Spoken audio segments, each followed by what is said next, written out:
السلام علیکم ناظرین، آج ہمارے ساتھ موجود ہیں محمد حسن الیاس صاحب۔ حسن صاحب، آپ سب لوگ حسن صاحب سے واقف ہی ہوں گے۔ حسن بھائی استاد جاوید احمد گامدی صاحب کے تلمیذ رشید بھی ہیں اور فکر فراہی کے امین بھی ہیں۔ تو ہم حسن بھائی کو شکریہ کہتے ہیں کہ حسن بھائی نے ہماری ریکویسٹ پہ ٹائم نکالا اور ہم طالب علموں کو یہ موقع دیا کہ ہم ان سے استفادہ کر سکیں۔ تو حسن بھائی، آپ کا بہت شکریہ کہ آپ نے ہمارے لیے ٹائم نکالا۔ آپ کی عنایت بھائی، بہت شکریہ۔ مجھے جب معلوم ہوا کہ آپ لوگ نوجوان ہیں، طالب علم ہیں اور اس فکر کی اشاعت اس کو لوگوں میں پھیلانے کے لیے بھی اپنی خدمات انجام دے رہے ہیں، تو میرے لیے باعث سے تہنیت ہے آپ لوگوں سے ہم کلام ہونا۔ بہت عنایت حسن بھائی آپ کی۔ حسن بھائی، ہماری یہ نشست جو ہے وہ متفرق سوالات پر مبنی ہوگی اور ہم اب مختلف قسم کے سوالات رکھیں گے حسن بھائی کے سامنے اور وہ ہمیں اپنے علم سے مستفید فرمائیں گے۔ تو حسن بھائی، سب سے پہلا سوال جو میں آپ سے کرنا چاہتا ہوں وہ یہ ہے کہ قرآن مجید میں اللہ تعالیٰ نے السابقون و اولون کا درجہ بیان کیا ہے، جو غالباً انبیاء کے بعد سب سے بڑا درجہ ہے۔ تو میں ایک عام آدمی کے حوالے سے پوچھنا چاہتا ہوں کہ ایک عام آدمی جو اپنی زندگی کے معاملات میں مشغول ہے، جو جاب کرتا ہے، جو کاروبار کرتا ہے، اور ان سب کے باوجود فرائض کی پابندی کرتا ہے، نماز بھی پڑھتا ہے، روزہ بھی رکھتا ہے، لیکن وہ دین کے معاملے میں اپنی زندگی کو وقف نہیں کرتا، تو کیا ایسا شخص اس درجے کو پا سکتا ہے؟ اگر نہیں تو اس کو کیا اضافی طور پر کچھ کرنا پڑے گا اس درجے کو پانے کے لیے؟ جی بہت شکریہ جناب۔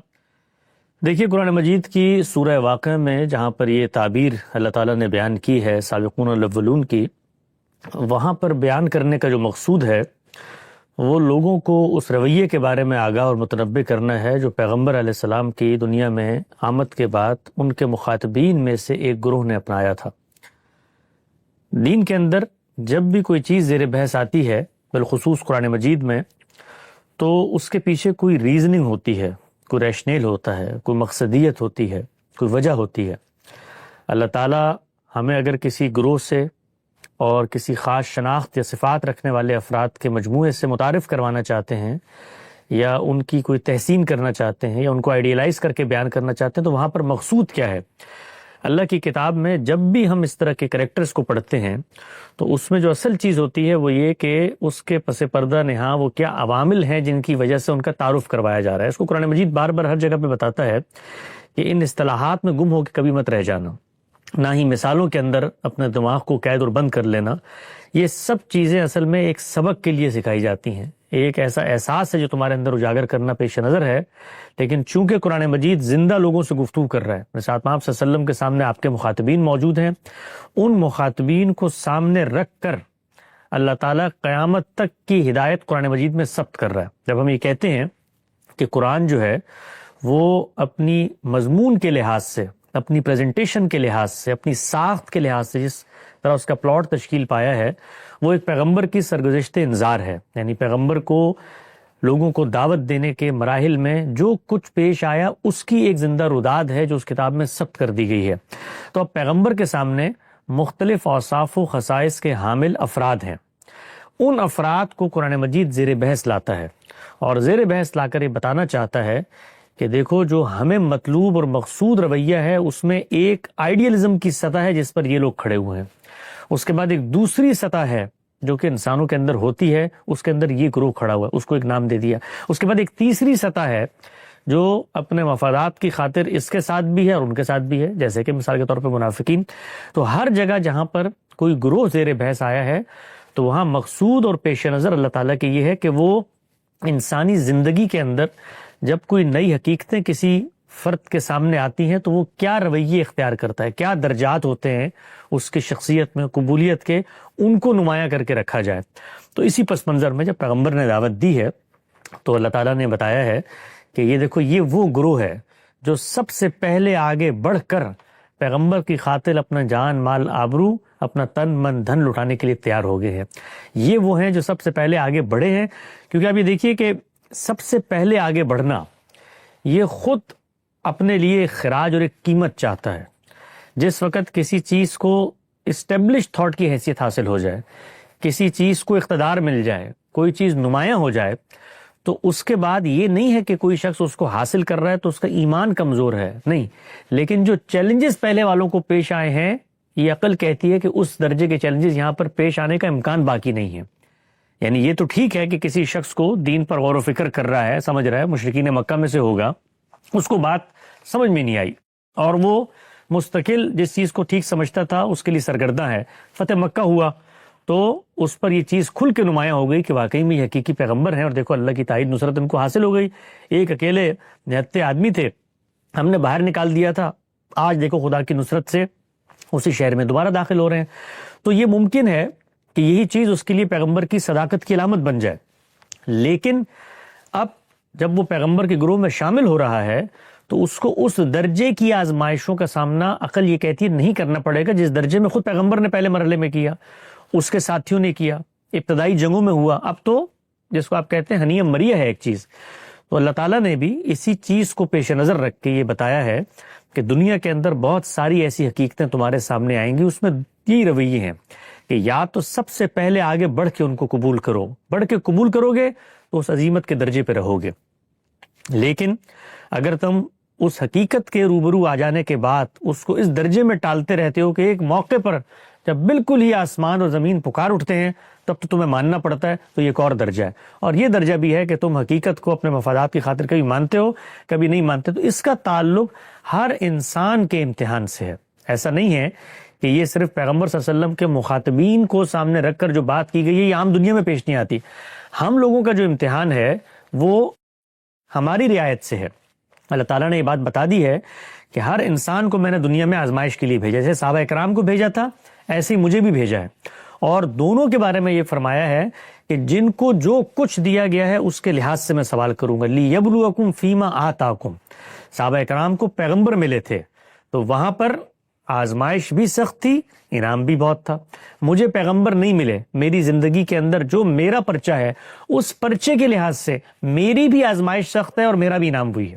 اس کو دیکھیں قرآن مجید نے بیان کیا ہے، کیونکہ یہ بات تو ہم جانتے ہیں نا کہ ہم اپنے انتخاب سے دنیا میں اپنا رول طے نہیں کر سکتے۔ نہ میں یہ کہہ سکتا ہوں کہ جی اللہ تعالیٰ نے مجھے ہی پیغمبر نعوذ باللہ کیوں نہیں بنایا، میں وہ درجات حاصل کر لیتا جو پیغمبر کو آخرت میں ملیں گے۔ نہ میں یہ کہہ سکتا ہوں کہ مجھے صحابی کیوں نہیں بنایا، کاش میں رسول اللہ کے دور میں پیدا ہوتا تو میں اس درجے پہ پہنچ جاتا۔ تو ہر فرد یہ آرزو خواہش رکھتا ہے، لیکن اللہ کی جو اسکیم ہے اس میں یہ انتخاب مجھے نہیں دیا گیا۔ تو جس طریقے سے مجھے پیغمبر نہیں بنایا، مجھے صحابی نہیں بنایا، اسی طریقے سے مجھے شاعر بھی نہیں بنایا، مجھے طبیب بھی نہیں بنایا، مجھے اور جو کنٹمپریری ہزاروں شعبے ان میں بھی اختیار ہے۔ تو گویا میرا انتخاب میں نہیں کرتا، میرا انتخاب خالق کائنات کرتا ہے کہ کس اسٹیج پہ لے جا کر اور کون سا پرچہ اس کے سامنے رکھ کر اس سے حل کروانا ہے۔ اب جب اس کا انتخاب وہ کرتا ہے تو میرا پورا کا پورا امتحان میرے حدود اربع، میرے دائرے کے اندر ہے، صحابی کا اس کے حدود اور اس کے دائرے کے اندر تھا۔ اس دائرے میں اگر میں وہ رویہ اختیار کرتا ہوں جو صحابی نے اختیار کیا تو اللہ تعالیٰ یہ کہتے ہیں کہ تم مجھ سے یہ شکوہ کر سکتے تھے کہ جی یہ تو آپ نے مجھے صحابی نہیں بنایا، پیغمبر نہیں بنایا، تو اب میں ان درجات کو کیسے پہنچوں؟ تو اللہ تعالیٰ نے اس کا جواب دیا ہے قرآن مجید میں کہ یہ تمہارا شکوہ تب کارگر ہوتا کہ جب نتیجے میں فرق کر دیتا۔ نتیجے میں میرے ہاں سے کوئی فرق نہیں ہوگا، امتحان میں تو فرق ہوگا اس لیے کہ میرا انتخاب ہے۔ نتیجے میں اگر تم اس رویے پر کھڑے ہوتے ہو تو اللہ تعالیٰ نے قرآن مجید میں بالکل ابتدا میں سورہ بقرہ میں بتا دیا کہ اللہ کا انعام جن کے ساتھ ہوتا ہے، نبیین و صدیقین و شہداء و صالحین، کہ یہ جو چار گروہ ہیں جن کے ساتھ خدا کا انعام ہوتا ہے، خدا کی خاص نعمتوں کا ظہور ہوتا ہے، عنایتیں ہوتی ہیں، تو اگر تم اس رویے پر کھڑے ہو تو قیامت میں تمہیں ان کے ساتھ کھڑا کر دوں گا۔ گویا قیامت میں اگر میں نے اپنی زندگی میں عظیمت کا رویہ اختیار کیا، میں سابقون الاولون میں سے بن گیا جن کو وہ جو حقیقتیں ان کے سامنے پیش کی گئی ہیں ان کو وہ روکنے والے ہیں، تو پھر قیامت میں درجے کے اعتبار سے اللہ تعالیٰ کہتا ہے کہ میں تمہیں پیغمبروں کے ساتھ ان کی مائیت نصیب کر دوں گا۔ تو سابقون الاولون ایک صفت کا بیان ہے، اس صفت کو میں نے اور آپ نے سب نے اپنی اپنی زندگیوں میں اپنانا ہے۔ اگر ہم ان کو اپنائیں گے تو نتیجے کے اعتبار سے جو درجہ ان کو حاصل تھا وہ ہمیں حاصل ہو جائے گا۔ تو حسن بھائی اس لحاظ سے دیکھا جائے تو ہم لوگ صحابہ کرام کی بنسبت زیادہ سہولت میں ہیں، کیا یہ بات ٹھیک ہے؟ اس کو یوں میں بیان کروں گا کہ صحابہ اکرام کا جو معاملہ تھا وہ یہ تھا کہ ان کے ساتھ جو جزا و سزا ہونی ہے وہ دنیا کے اندر ہو جانی ہے۔ ہمارے لیے یہ مہلت رکھ دی گئی ہے کہ ہمارے ساتھ دنیا کے اندر فیصلہ نہیں ہوگا، لیکن جہاں پر ان کو یہ سہولت حاصل تھی کہ دنیا کے اندر مثال کے طور پہ یہ معاملات ان کے ساتھ ہو جاتے تھے، وہاں پر یہ آزمائش بھی ہے کہ اگر وہ نہیں مانتے تو دنیا میں عذاب بھی آتا تھا۔ صحابہ کو جہاں دنیا میں عنایتیں ملی رسول کی مائیت کی وجہ سے، وہاں عذاب کا نوید اور عذاب کا کوڑا بھی برسنے کو تیار تھا۔ تو آزمائش تو سخت ہے، لیکن ہر شخص کی آزمائش اس کے لحاظ سے ہے۔ ان کو اگر یہ پیغمبر کی مائیت ملی تو اس کے ساتھ ساتھ وہ تمام رکاوٹیں بھی موجود تھیں، پوری طریقے سے معاشرے کی رکاوٹیں موجود تھیں، آبا کی روایت موجود تھی، تاریخ موجود تھی، شرک کا پس منظر موجود تھا۔ اس میں پیغمبر کی موجودگی کے باوصف اس کی طرف التفات کرنا بہت مشکل تھا۔ ہمارا آج کیا معاملہ ہے کہ ہم دنیا کے اندر اسلام کو ایک عالمی تہذیب غلبے کی صورت میں 1000 سال میں دیکھتے چلے آئے، ہمارے خاندانوں میں ہم پیدا ہی مسلمان ہوئے، تو وہ جو پہلا مرحلہ ہے اس سے تو ہم سرے سے گزرتے ہی نہیں ہیں، یہ تو ہمیں ایک نعمت کے طور پہ مل گئی ہے۔ تو اس معاملے میں تو صحابہ اکرام نے ہم سے زیادہ کوشش کی ہے، ان کی آزمائش سخت تھی۔ لیکن اس کے بعد جو دوسرا پہلو ہے آزمائش کا، وہ یہ کہ جب کوئی چیز آپ کی روایت بن جاتی ہے، آپ کی تہذیب بن جاتی ہے، معاشرت بن جاتی ہے، اس پہ ایک تاریخی دوام اس کو حاصل ہو جاتا ہے، تو پھر اس کے ساتھ اٹیچمنٹ وہ انسان کا اپنا انتخاب نہیں رہتی۔ تو آپ دیکھیے پھر کیا ہوتا ہے، پھر یہ ہوتا ہے کہ ہم موروثی مسلمان ہوتے ہیں، ہمارے لیے اسلام وہ حقیقت نہیں بنتا، تو آزمائش نتیجے کے اعتبار سے اور بڑھ جاتی۔ آپ یہ دیکھیے نا کہ مثال کے طور پہ میں مسلمان پیدا ہو گیا، کبھی غور و فکر ہی نہیں کیا میں نے کہ بھائی اللہ تعالیٰ ہیں، ان کے پیغمبر ہیں، پیغمبر نے آ کر یہ بات کی، اس سے پہلے شرک کی ظلمتوں میں ہم کھڑے ہوئے تھے، دیکھو ہمارے تمام کی تمام جو نفس کی علائشیں تھی وہ پاک ہو گئی۔ یہ پورا کا پورا مرحلہ گزرتا ہے تجزیے کا، تحلیل کا، اور دین سے ایک زندہ شعوری تعلق پیدا ہوتا ہے، جیسے صحابہ کرام کا ہوا، کیونکہ حقیقت سامنے کھڑی ہوئی ہے اور گلی بازار میں رقصہ نظر آ رہی ہے۔ لیکن ہم لوگوں کے معاملے میں کیا ہوتا ہے کہ ہم لوگ اس کو ایک روایت کے طور پہ پرسیو کرتے ہیں، تو جب کوئی چیز روایت بن جائے تو اس سے شعوری کنیکشن پھر خود بخود آپ کو پیدا کرنا ہے۔ چنانچہ اب یہ دیکھیے کہ اتنی بڑی تعداد ہے مسلمانوں کی، کتنے لوگ ہوں گے جن کے ساتھ آپ بیٹھے ہیں جو شعوری طور پہ دین کو سمجھتے ہوں گے، یعنی ان کے لیے خالق کا ہونا ایک مسئلہ ہے، پیغمبر کا ہونا ایک مسئلہ ہے، پیغمبر پر ایمان کے جو تقاضے ہیں اور پیغمبر کی حقانیت اور صداقت کے جو دلائل ہیں وہ ان کے سامنے بالکل روز روشن کی طرح آیا ہے۔ اگر یہ نہ ہو تو شعوری پروسیس سلو ہو جاتا ہے۔ تو ہمارے ساتھ میں آزمائش کے باب میں یہ کہتا ہوں کہ اس سے بڑی آزمائش ہے، اس سے بڑی آزمائش ہے جو صحابہ کرام کو اس باب میں پیش نظر رکھنی پڑتی تھی، یعنی سامنے پیغمبر موجود تھا، دین اپنی حقیقت میں مجسم ہو چکا تھا، یہاں پر دین ایک روایت بن چکا ہے۔ تو جب روایت بنتا ہے تو پھر تعلق کمزور ہوتا ہے، پھر اس میں آپ کو خود شعوری خود شناسی پیدا کرنی پڑتی ہے تاکہ دوبارہ سے جس روایت کو آپ نے اپنایا ہوا ہے اس کو شعوری طور پہ اپنائیں، اس لیے کہ کچھ جاتا ہوا نظر نہیں آتا، ہم سب کو لگتا ہے ہم تو مسلمان ہیں اور ہمیں بتا دیا جاتا ہے مسلمان جنت میں جائے گا، تو ہمارے ہاں وہ شعوری سفر نہیں ہوتا، تو اس لحاظ سے ہمارا جو امتحان اور آزمائش ہے وہ اور زیادہ سخت ہو جاتی۔ السلام علیکم حسن بھائی۔ وعلیکم السلام۔ سب سے پہلے تو آپ کا بہت شکریہ کہ آپ نے ہم طالب علموں کو وقت دیا۔ تو حسن بھائی، میرا پہلا سوال آپ سے یہ ہے کہ یہ جو ہمارے ہاں جو بزرگوں کی کرامتیں بیان کی جاتی ہیں، مثال کے طور پہ نام لیے بغیر، ہمارے کچھ بزرگ جو ہے نا وہ زمین پہ کھڑے ہو کے 7 زمینیں نیچے دیکھ لیتے تھے، اور یہ جملہ بھی بولا جاتا ہے کہ تیل بھی کراس۔ تو اس طرح کی باتوں کی اور اس طرح کی جو سپر پاورز ہیں یہ چند ہی لوگوں کو کیوں حاصل ہوتی ہیں؟ دیکھیے پہلی بات تو یہ ہے کہ یہ جو ہم لوگ پڑھتے ہیں نا اپنے لٹریچر میں کہ ہمارے مسلمانوں کی روایت میں بعض ایسے لوگ تھے جن کے پاس اس طرح کی پاورز تھیں۔ آپ دنیا کی کسی بھی مذہب کی تاریخ کو اٹھا لیں اور طالب علم کے طور پہ اس کا جائزہ لیں تو آپ کو اس سے زیادہ بڑی، اس سے زیادہ گہری، اس سے زیادہ حیرت انگیز، اس سے زیادہ ڈیلوژنل، اس سے زیادہ فکشنل، اس سے زیادہ تخیلاتی تجربات آپ کو ان بزرگوں میں نظر آ جائیں گے۔ آپ ہندو مائتھولوجی کا مطالعہ کریں، آپ جو اس سے پہلے یہودیوں کے اندر پورا کا پورا ایک تصور گزرا ہے ان گروہوں کا جس طرح نفسی علوم سے اشتغال پیدا کر لیتے تھے، ان کا مطالعہ کریں، اور آپ باقی جو دنیا میں مشرکانہ مذاہب ہیں ان کا مطالعہ، ہر جگہ پر آپ کو اس طرح کی سپر پاورز کا ظہور ہوتا ہوا نظر آئے گا۔ تو اب 2 سوالات پیدا ہوتے ہیں اس طرح کی جب چیز سامنے آتی ہے، چاہے وہ مسلمانوں کی اس تہذیبی تاریخ میں سامنے آئے یا باقی دنیا میں، کہ یہ جو کچھ ہوتا ہے کیا یہ حقیقت میں ہوتا ہے یا جھوٹ ہوتا ہے، یہ پہلا سوال۔ اور دوسرا سوال یہ ہے کہ جو کچھ ہوتا ہے اس کے بارے میں مذہب کیا کہتا ہے، کیا مذہب اس طریقے سے جو آپ کو مشاہدات ہوتے ہیں، آپ کائنات کے حقائق اور معارف کو جانتے ہیں، خالق کے کائنات سے کوئی رابطے پیدا ہو جاتے ہیں، اس کی بنیاد پر مذہب، اس کی ہدایات، اخلاقی کوڈ آف کنڈکٹ اس کو اخذ کرنے کی بات کرتا ہے. تو یہ دو سوالات ہیں جن کا ہمیں سامنا کرنا پڑے گا. اس میں مسلمانوں اور غیر مسلموں سے اوپر اٹھ کے اس معاملے کو دیکھنا چاہیے. تو جو دوسرا سوال ہے اس کا جواب تو بالکل دو ٹوک اور واضح ہے. وہ یہ ہے کہ اللہ تعالیٰ نے اس سوال کا جواب ہمیں خود اپنے پیغمبروں کی نسبت سے پہنچا دیا ہے. یعنی وہ پیغمبر جن کے بارے میں اس کا یہ کہنا ہے کہ میں نے ان کو منتخب کر کے اپنی ہدایت ان کے سینے میں ڈال دی تھی، یہ دنیا تک پہنچاتے ہیں. وہ یہ کہتے ہیں کہ روئے زمین پر دین کا تنہا ریپریزنٹیٹو، ترجمان اور سورس اور ماخذ وہ میں ہوں، اس لیے کہ مجھے خدا نے منتخب کر لیا ہے اور میری زبان فیض ترجمان سے اپنا کلام جاری کر دیا ہے. چنانچہ دین کے حوالے سے اگر کسی کو کوئی سینکشن چاہیے ہے روئے زمین پر تو وہ صرف میں گرانٹ کروں گا، میرے علاوہ کسی کا یہ منصب نہیں ہے. تو اب اگر کسی اور کو بھی اس جگہ پر فائز کرنا ہے تو اس کو سب سے پہلے جا کر جس پیغمبر کو میں مانتا ہوں اس کے فریم آف ریفرنس میں اپنی جگہ اور گنجائش پیدا کرنی ہے.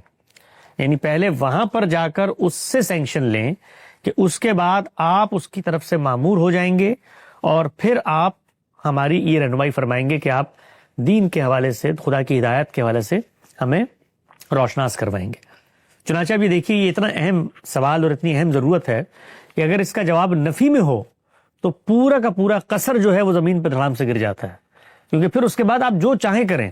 وہ میری نظر میں جادو ہو، سحر ہو، شوبدہ ہو، میں کوئی بھی نام لے لوں گا، لیکن جیسے آپ اس کو دینی ہدایت سے جوڑیں گے، خدا سے موسوم کریں گے، اس سے تعلق استوار کرنے کی راہ بتائیں گے، تو پھر پہلا سوال یہ ہوگا آپ سے کہ یہ آپ کس سینکشن کی بات کر رہے ہیں.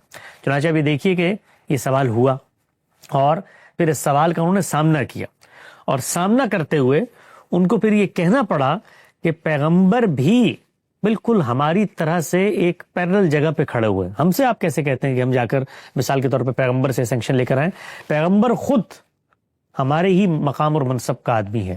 بلکہ یہاں تک کہنا پڑا کہ پیغمبروں میں بھی بہت خاص کوئی پیغمبر ہوتے ہیں جن کے ساتھ اس طرح کا معاملہ ہوتا ہے. اس کو وہ یوں بیان کرتے ہیں کہ تشریح نبوت جس کو دی جاتی ہے ان کی ایک حیثیت وغیرہ ہو جاتی ہے. یہ جو غیر تشریح والے ہیں اگرچہ ان کو نبوت نہیں ملتی، یعنی وہ بتانا ہی چاہتے ہیں کہ یہ تشریح نبوت والوں کی حیثیت تم لوگوں کے ذہن میں بہت بڑی ہو جاتی ہے. یہ جو غیر تشریح نبوت والے ہیں ان کا علم تشریح نبوت والوں سے زیادہ ہوتا ہے، اور ہم لوگ جو ہیں وہ دراصل غیر تشریح نبوت کے اس سلسلے کے آگے جڑے ہوئے ہیں جن کے پاس کوئی مستقل بذات شریعت تو نہیں ہے. ٹھیک ہے وہ اپنے پیغمبر سے جا کے لے لو، نماز روزہ حج زکوٰۃ وہاں سے جا کے کر لو، لیکن یہ یاد رکھو کہ پورا کا پورا نبوت کا وہ سلسلہ جن کو شرع نہیں دی گئی. اگرچہ یہ بات خود قابل فہم نہیں ہے کہ شرع کیوں نہیں دی گئی، اس لیے کہ پیچھے شریعت موجود تھی. اللہ تعالیٰ کوئی انعام کے طور پہ تھوڑی ہر پیغمبر کو نئی شریعت دیتے ہیں کہ تمہارا انعام ہے جاؤ تم لوگوں میں نافذ کر دو. شریعت تو شروع سے چلی آ رہی ہے اور وہ ایک ہی شریعت ہے، اور اس کے اندر جو تبدیلیاں ہوئی ہیں اس کی بھی کچھ وجوہ اور علل ہیں، اس کو موضوع نہیں ہے.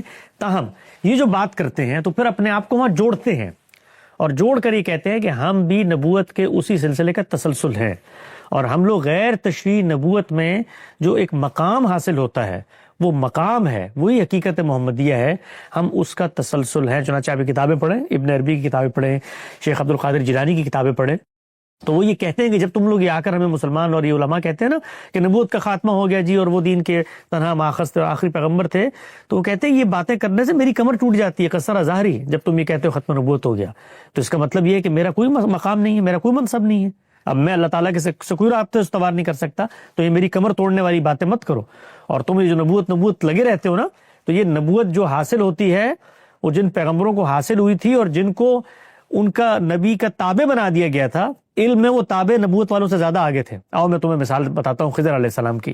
وہ تشریح نبی تو نہیں تھے لیکن علم میں تو دیکھو وہ تو ان سے بھی آگے تھے. تو پھر وہ اپنی مثالوں کو اس طرح سے مماثل قرار دے کے پیغمبر کی کرسی کے اوپر تھوڑی سی ایک اور کرسی لگا کے بیٹھتے ہیں، اور وہ بیٹھنا ناگزیر ہے، اس لیے کہ اگر آپ نہ بیٹھیں تو پھر میں آپ کے منہ سے خدا کی بات نہیں سنوں گا، میں آپ کے منہ سے خدا کی ترجمانی نہیں سنوں گا، پھر میں تو سب سے پہلے سینکشن کی بات کروں گا. چنانچہ وہ سینکشن لے کے آتے ہیں. تو ہماری جو اس پر تنقید ہے، پہلی تنقید وہ یہ ہے کہ جو سینکشن آپ لے کے آ رہے ہیں وہ علمی طور پر پروف نہیں ہوتی. یہ سینکشن، یہ جو پورا آپ نے تصور بنایا ہے، پورا کا پورا فریم آف ریفرنس بنایا ہے کہ اس طریقے سے ہمیں سینکشن مل جاتی ہے، یہ آپ کی اپنی بنائی ہوئی چیزیں ہیں. پیغمبر نے تو ٹوک الفاظ میں کہہ دیا ہے کہ نبوت ہر صورت میں ختم ہو چکی ہے، یعنی وہ اپنی حقیقت میں بھی ختم ہو چکی ہے اور اپنے منصبی ظہور میں بھی ختم ہو چکی ہے. چنانچہ اب روئے زمین پر کوئی دوسرا پیغمبر نہیں آ سکتا. کوئی شخص دعویٰ نہیں کر سکتا کہ میں خدا کی سینکشن سے آ کر یہ باتیں کر رہا ہوں. ہر صورت میں نبوت کا خاتمہ ہو چکا ہے. کوئی مکالمہ، کوئی مکاشفہ، کوئی کشف، کوئی الہام اب یہ نہیں ہوگا. یہ قرآن مجید نے اور پیغمبر نے دو ٹوک فیصلہ کر دیا. اس وقت اس کے دلائل دینے کی یہ جگہ نہیں ہے، لیکن میں بتا رہا ہوں کہ یہ جواب ہوتا ہے ہمارا. اب پہلا جو سوال ہے کہ پھر یہ سب کچھ کیا ہوتا ہے، یہ جو ہو رہا ہے یہ پھر کیا ہے؟ یہ کوئی ڈیلوژن ہے، کوئی جادو ہے، کوئی سحر ہے؟ تو اس کے بارے میں یہ کہتا ہوں کہ اس پر مجھے بھی رائے دینے کا حق ہے، آپ کو بھی رائے دینے کا حق ہے، کسی دوسرے کو بھی رائے دینے کا حق ہے، اس لیے کہ دین کا موضوع نہیں ہے. دین کا موضوع یہ تب بنے گا کہ جب آپ اس کے ذریعے سے کوئی ایسا اخلاقی یا غیر اخلاقی کام کریں گے جو میرے دینی تصور پر اثر انداز ہو رہا ہے، یا اس کے ذریعے سے مجھے کچھ خدا کی ہدایات لا کر بتائیں گے. تو میری بلا سے آپ کو زمین کی پاتال میں 7,000 چیزیں نظر آئیں، آسمان کے تاروں کو آپ گن لیں، آسمان پہ بیٹھ کے زمین پہ چونٹیوں کے نقوش کو آپ گن لیں، آپ گنتے رہیں، میرا اس سے لینا دینا نہیں ہے. دنیا کے اندر ایسے ایسے لوگ پیدا ہوتے ہیں، وہ آج جو آپ کرتے تھے وہ پورا کا پورا نظام کر رہے ہیں. یعنی گوگل ارتھ جو ہے وہ وہاں اوپر سے بیٹھ کر وہ سب کچھ دیکھ لیتی ہے. تو انہوں نے اس نظام کو کچھ اور علوم کے ذریعے حاصل کر لیا. ایسے ایسے میزائل انہوں نے بنا لیے کہ پاتال میں جا کے چیزوں کو تباہ و برباد کر دیتے ہیں، اور زمین سے اٹھ کے کائنات کی وہ سطح چلے جاتے ہیں، جیمز ویب ٹیلیسکوپ دیکھ لیتے ہیں. تو دنیا میں ہوتا ہے. آپ نے اپنے علم سے کر لیا، انہوں نے اس علم سے کر لیا. باقی جو آپ کا علم ہے اس کو علم کے معامل میں لے کر آ جائیں اور پھر اپنا سکہ منوائیں، لوگوں کو بتائیں. نفسی علوم ہوتے ہیں، دیکھیں یہ سائنس ہے، اس میں اس طریقے سے آپ مہارت حاصل کرتے ہیں یا مہارت حاصل. مجھے علم کی نفی اور علم کے اس بات میں کوئی پرابلم نہیں ہے. پوری دنیا کہے کہ جتنے یہ جن کو آپ کرامات کا نام دیتے ہیں، میں کہتا ہوں نفسی مشاہدات لوگوں نے کروائے، یہ ہوئے ہیں، یہ سب کے سب ہوئے ہیں حقیقت میں. مجھے کوئی اس پر اعتراض نہیں ہے، کوئی سوال نہیں. ہوئے ہوں گے، آج بھی آپ کریں، مجھے کوئی اعتراض نہیں ہے. لیکن جب آپ اس کو دین سے جوڑتے ہیں اور اس ہونے کو خدا سے تعلق کی علامت اور ظہور کے طور پہ بیان کرتے ہیں تو سوال پیدا ہوتا. السلام علیکم حسن صاحب، امید ہے کہ آپ خیریت سے ہوں گے. السلام. پہلے تو سوال پوچھنے کا موقع دینے کے لیے آپ کا شکریہ. میرا سوال یہ ہے کہ ابھی جیسے آج کل بھی واقعہ کربلا کے متعلق کچھ حضرات یہ سوشل میڈیا پر یہ کہتے ہیں کہ ہمیں سیدنا حسین کی سنت پر عمل کرتے ہوئے اسی طرح حق کے لیے لڑنا چاہیے اور خلافت کے لیے بھی کام کرنا چاہیے. تو جو اس واقعے سے وہ یہ ایک نتیجہ نکالتے ہیں کہ یہ درست ہے، اور اگر غلط ہے تو وہ غلطی کس جگہ پر کر رہے ہیں؟ سنت کا جو لفظ ہے دین میں، وہ میرے اور آپ کے لیے جب پوائنٹ آف ریفرنس بنتا ہے تو وہ پیغمبر کی سنت ہوتی ہے. اسی لیے میرا یہ خیال ہے کہ اس لفظ کا استعمال صرف پیغمبر تک ہی خاص رکھنا چاہیے، اگرچہ زبان کی روح سے اس میں کوئی حرج نہیں ہے. ہم طریقہ کار کے معنی میں اس کو استعمال کر لیتے ہیں. سب سے پہلے اللہ تعالیٰ نے اپنے لیے استعمال کی ہے سنت اللہ. لیکن جو غلط فہمی پیدا ہوتی ہے وہ عام طور پہ یہ ہوتی ہے کہ پیغمبر کے جو قریب کا حلقہ ہے اس کے ساتھ بھی جب ہم اس کو موسوم کرتے ہیں تو ایک تصور سننے والے کے ذہن میں آتا ہے کہ گویا یہ وہی دینی سنت کا تسلسل ہے جو ان کے ابھی ظہور پذیر ہو گیا کہ سیدنا حسین کی یہ سنت ہے. تو میں نے گزشتہ دنوں اس پر بڑی تفصیل سے گفتگو کی ہے کہ دین کی ہدایات کو سامنے رکھ کر پیغمبر کے بعد جو بھی شخص کوئی لاہ عمل اپناتا ہے اس کو باہر کیف اس کو دینی نصوص میں جا کے کوالیفائی کرنے کی ضرورت پڑے گی. یہ نہیں ہو سکتا کہ آپ یہ کہیں کہ میں پیغمبر کی زوجہ ہوں، یا میں پیغمبر کا بھانجا ہوں، یا میں پیغمبر کا چچا ہوں، یا میں پیغمبر کا نواسا ہوں، یا میں پیغمبر کا پوتا ہوں، جو بھی کہیں. اس کے بعد دین کے حوالے سے جو بھی میری تدبیر اور لاہ عمل ہے اس کو سینکشن حاصل ہوگی. یہ نہیں ہو سکتا. یہ اگر آپ کروانا چاہتے ہیں تو اس کے لیے سب سے پہلے ہمیں اور آپ کو یہ ماننا پڑے گا کہ روئے زمین پر اللہ تعالیٰ نے دین کے پھر 3 سورس اور ماخذ بنائے ہیں، اور وہ قرآن مجید ہے، وہ سنت ہے، اور وہ پھر پیغمبر صلی اللہ علیہ وسلم کے جو امیڈیٹ فیملی یا رشتہ دار ہیں ان کا عمل ہے. پھر وہ سب دین کا ماخذ بنیں گے. اگر معاملہ یہ نہیں ہے تو جس طرح باقی لوگوں کے تدبیر لاہ عمل زیر بحث آئے گی، اس طرح پیغمبر کے رشتہ داروں کی اور آپ کے بچوں کی، آپ کے گھر والوں کی، آپ کے اعزاء اقربا سب کی پیش آئے گی. تو اس پس منظر میں سیدنا حسین کا جو اقدام ہے اس کا جائزہ لینے کا ہر ایک کو حق حاصل ہے. وہ کوئی معمور من اللہ شخصیت نہیں تھے، نہ خدا تعالیٰ نے ان کو یہ کرنے پر مجبور کیا تھا.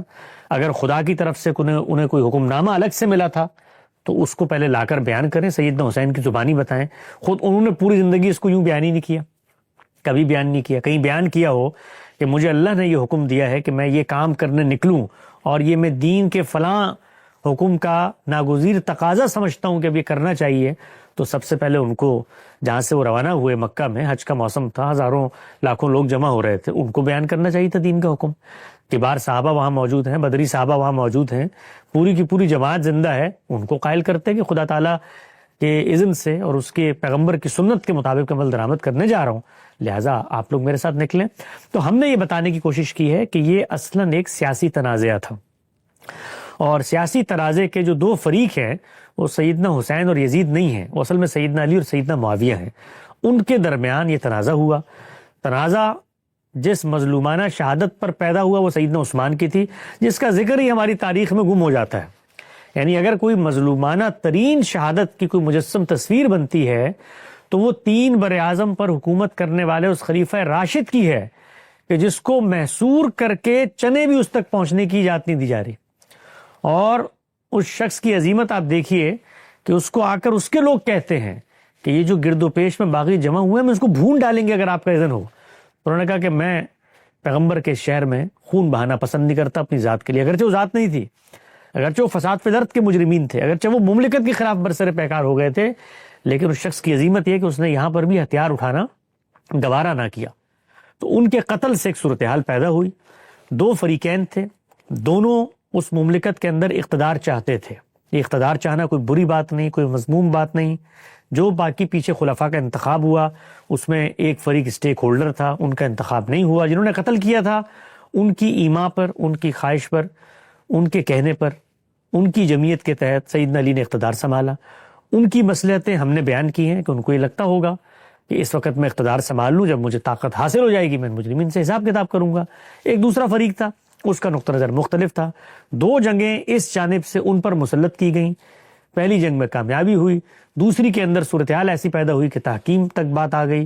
اس کے بعد 2 پیرلل نظام پیدا ہو گئے۔ وہ 2 پیرلل نظام، ایک کوفہ میں اس کا مرکز قائم ہو گیا، دوسرے کا دمشق میں اس کا مرکز قائم ہو گیا۔ وہ 2-2.5 سال تک چلے، یہاں تک کہ خارجیوں نے سیدنا علی کو قتل کر دیا۔ تو اب قتل کرنے کے بعد ایک خلافت یہاں قائم ہے، ایک خلافت وہاں قائم ہے، دونوں ایک دوسرے کی خلافت کا انعقاد نہیں مانتے۔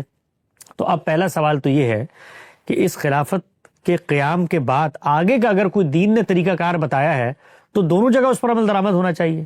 یعنی اگر معاویہ رضی اللہ عنہ کے لیے یہ ناجائز ہے کہ وہ اپنے بیٹے کو اس مملکت کا سربراہ بنا دیں تو دین کا اصول تو کنسسٹنٹ ہوگا، تو یہ ناجائز ہونا جس طرح معاویہ رضی اللہ عنہ کے لیے اس طرح سیدنا علی کے لیے بھی ہونا چاہیے۔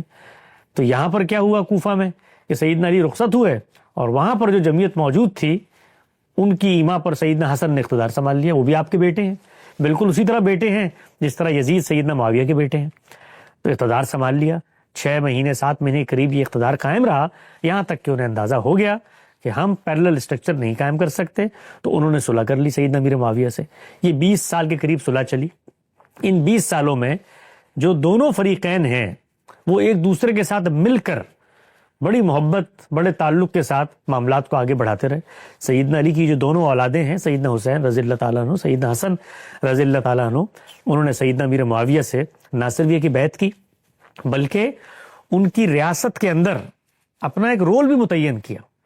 خود سیدنا حسین کے بارے میں آتا ہے کہ درجن بھر سے زیادہ مہمات ہیں جو سیدنا امیر معاویہ کی خلافت میں انہوں نے انجام دی ہیں، جو جہاد کے لیے مختلف قافلے نکلے ہیں، گروہ نکلے ہیں، افریقہ تک گئے ہیں۔ یہاں تک ہوا کہ انہی سیدنا امیر معاویہ کے بیٹے یزید کی قیادت میں جو لشکر قسطنطنیہ کی طرف نکلا تو ان کی قیادت میں سیدنا حسین نے وہاں پر بھی جا کے جہاد کیا۔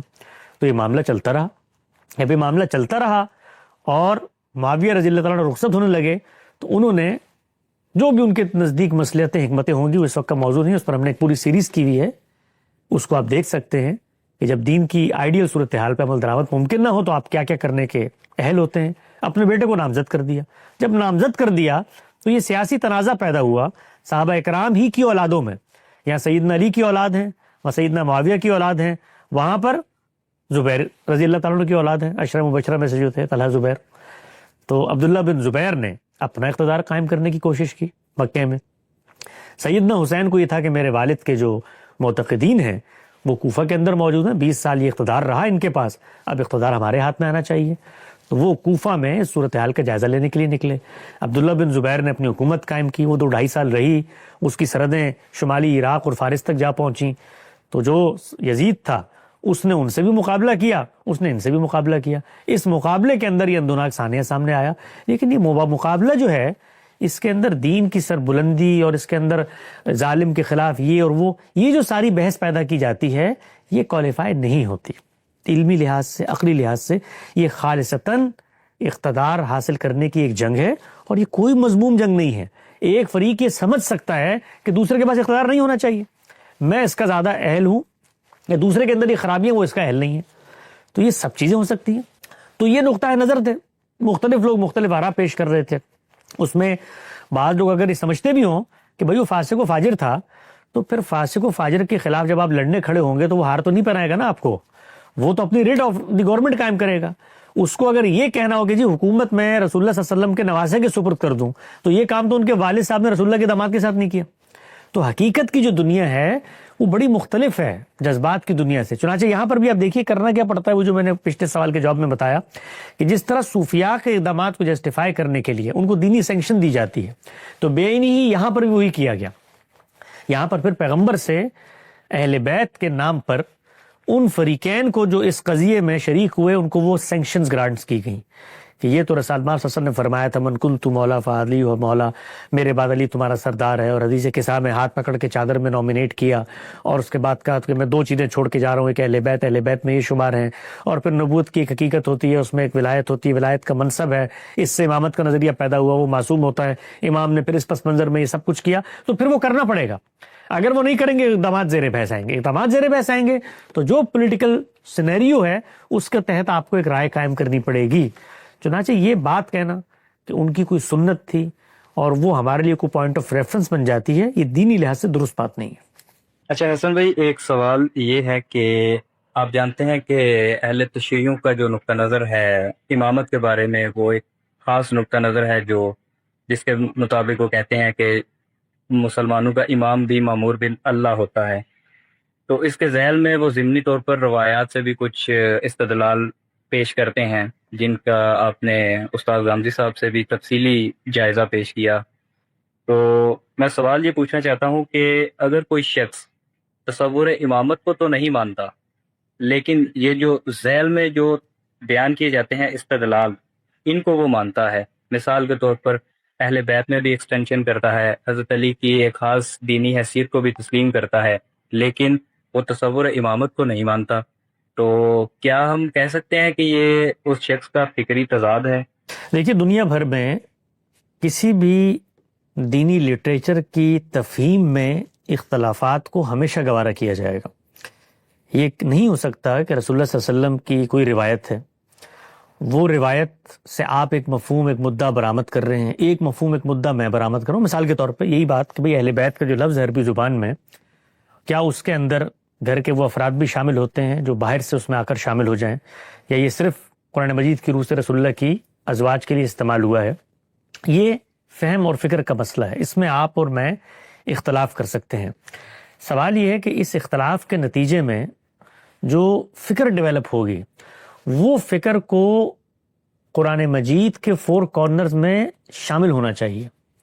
مطلب یہ نہیں ہو سکتا کہ حدیث کے فہم کے نام پر میں شرک کرتا ہوں، اس کی سینکشن وہاں سے لے کر آ جاؤں کہ میں تو ایک روایت کی انڈرسٹینڈنگ کر رہا ہوں، رسول اللہ نے فرمایا کہ بھئی وسیلہ بنا لیا کرو مثال کے طور پہ. تو اب مجھے جو کچھ میں نے فکر وہاں سے اخذ کی ہے روایت کی بنیاد پہ، اس کو باہر کیف قرآن مجید کی روشنی میں کوالیفائی ہونا ہے. تو سوال یہ ہے کہ اللہ تعالیٰ اپنے صحابہ میں سے، اپنے اہل بیت میں سے سیدنا علی کے بارے میں فضیلت کی باتیں کریں، وہ بالکل کریں، اس میں کوئی قرآن مجید کے خلاف چیز نہیں ہے. نہ مجھے ماننے میں کوئی آر ہے کہ اللہ کے پیغمبر نے ان کے بارے میں بہت ساری باتیں کی ہوگی، لیکن یہ سب چیزیں ان کی آخرت سے متعلق ہیں. مجھ سے جو آپ یہ چیز منوانا چاہتے ہیں تو ایمان کے مبادی کے طور پہ منوانا چاہتے ہیں، عقیدے کے رکن کے طور پہ منوانا چاہتے ہیں، اسلام کے بنیادی مطالبات اور ضرورت کے طور پہ منوانا چاہتے ہیں، تو اس کی سینکشن لے کر آئیں کہ میرے مسلمان ہونے کے لیے ضروری ہے کہ میں سیدنا علی یا سیدنا حسین کی اس حیثیت کو مانوں، ورنہ میں مسلمان نہیں ہوں گا. یا کسی اور صحابی کے بارے میں آپ یہ کہہ لیں، تو یہ وہ کام ہے جس سے گڑبڑ پیدا ہوتی ہے. تو اسی لیے ایسا نہیں ہوتا کہ لوگ محض روایت کی بنیاد پر ایک اختلاف پیدا کر لیں، نہیں، وہ پھر اس کے بعد ایک قصر تعمیر کرتے ہیں، ایک محل بناتے ہیں. اس محل کو اسلام کا جو نقشہ ہے اس کو قبول کرنا چاہیے، اور وہ ہے قرآن مجید کے اندر. تو جو بات آپ نے کی ہے وہ بات مسئلے کو حل نہیں کرتی، اس لیے کہ اس کے نتیجے میں کچھ چیزیں پیدا ہو جاتی ہیں، تو وہ پیدا کرنے کا عمل اگر پھر قرآن مجید کی روشنی میں جا کے حل کیا جائے تو تصفیہ ہو جائے۔ اس لیے کہ قرآن مجید یہ کہتا ہے کہ دین کے باب میں جو بھی اختلافات ہوں گے اس میں فیصلہ کن اتھارٹی میری ہے، تو میں اس کو ایک جگہ پہ رکھتا ہوں، اس کے بعد آثار و روایات کی اپنی توضیح اور اپنی تفسیر اور تشریح سے قصر تعمیر کرتا ہوں، اور پھر اس کو اسلام کی تصویر کا رخ دکھا کر دنیا کو کہنا چاہتا ہوں کہ آؤ تم بھی اس کی طرف، تو یہ کام نہیں ہو سکتا۔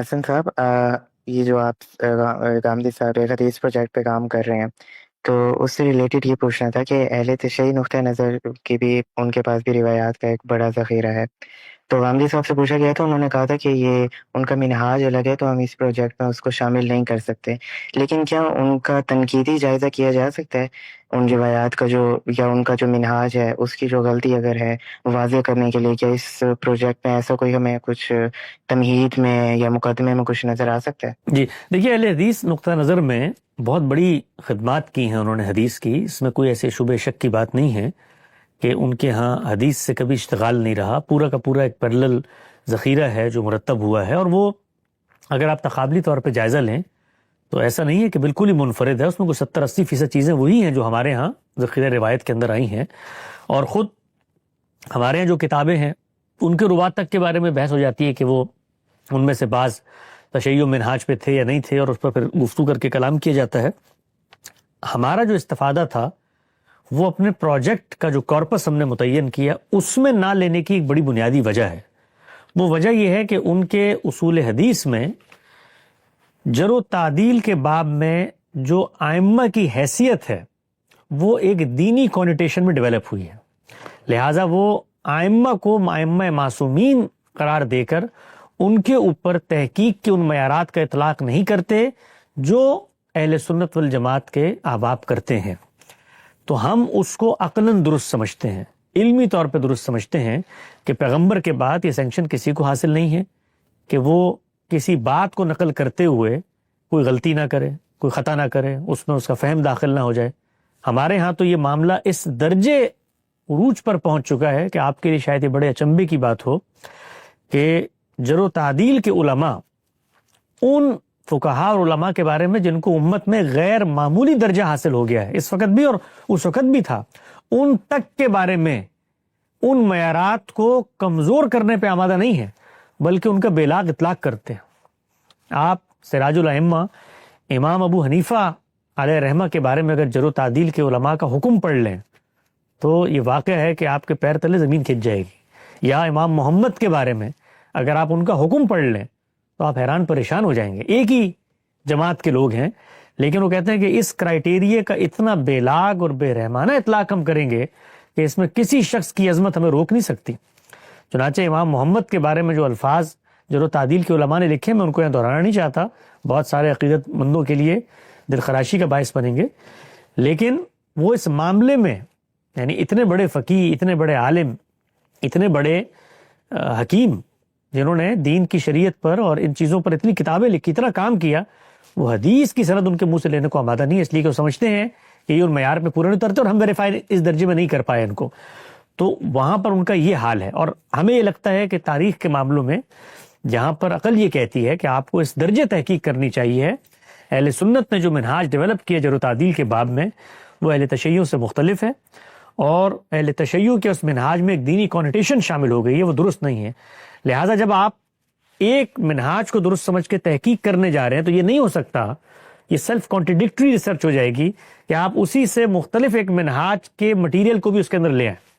تو اس وجہ سے ہم نے جو اہل تشیع کا ذخیرہ ہے اس سے براہ راست اپنے کام میں استفادہ نہیں کیا، تاہم وہ امور جن میں اختلاف ہے، وہ امور جس طرح آپ نے ذکر کیا، خود ان کا تنقیدی یہ ہمارے یہاں بھی ہو رہا ہے، اور ڈاکٹر شہزاد سلیم صاحب نے اپنی کتاب جو جمع قرآن کے اوپر لکھی ہے اس میں تمام شیعہ روایات کا استقصاء بھی کیا ہے، تائید و تنقید کا عمل بھی کیا۔ اچھا، تو حسن بھائی میرا آپ سے سوال یہ ہے کہ میں خدا سے محبت کیوں کروں؟ یعنی میں ڈر تو جاتا ہوں، اسی لیے میں برائی سے بچتا ہوں اور نیک عمل کرتا ہوں کہ کہیں مجھے جہنم میں نہ ڈالتا ہے، پر میں اس ہستی کے لیے محبت کے جذبات کیسے پیدا کروں جس نے مجھے اتنی بڑی آزمائش میں ڈال دیا؟ ماں کے لیے کیا جذبات ہوتے ہیں آپ کے جب وہ آپ کو آزمائش میں ڈال کے چھوٹی عمر میں صبح صبح سویرے اٹھاتی ہے، نہلاتی ہے، یونیفارم پہناتی ہے اور زبردستی اسکول بھیج دیتی ہے، تو بڑے ہو کر کیا جذبات ہوتے ہیں اس ماں کے بارے میں آپ کے لیے؟ یہی کہ انہوں نے ایک اچھی چیز کی ہے، محبت ہوتی ہے۔ محبت ہوتی ہے اس لیے کہ نتیجہ آپ کو نظر آ رہا ہوتا ہے۔ جب آپ کے سامنے نتیجہ واضح ہو جائے تو اگر کسی شخص نے بظاہر آپ کو لگ رہا ہے کہ آپ کے ساتھ زیادتی کر دی ہے، بظاہر لگ رہا ہے، مجھے اور آپ کو ذرا پیچھے پلٹ کے دیکھیں بچپن میں کہ جس وقت بچے ہوتے ہوئے ہمارا دل چاہ رہا ہوتا تھا کہ سردیوں میں ہم اسی گرم بستر و کمبل میں بیٹھے رہیں، اور وہاں سے ماں کی آواز آتی تھی اور تنبیہ اور ڈانٹ آتی تھی اور وہ میں اٹھا کے منہ ہاتھ دھلا کے ناشتہ کرا کے اسکول بھیج دیتی تھی، تو ہمارے کیا جذبات ہوتے تھے اس کے بارے میں۔